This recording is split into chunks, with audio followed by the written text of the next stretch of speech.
神龍爺爺，我返嚟啦！我想學多啲有關中醫藥嘅新知識啊！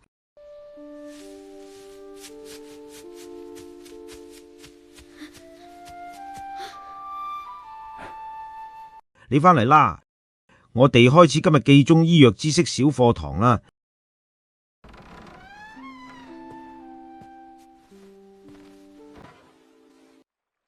神龍爺爺，我今日成日攰，周身沉沉咁，食飯都冇胃口啊！小龍，阿爺一眼就睇出問題啦。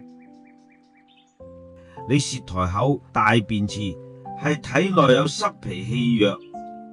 阿爺先整去濕湯俾你，呢幾樣係健脾驅濕湯食材：赤小豆利水、薏米健脾、瘦肉補氣，全家都適合。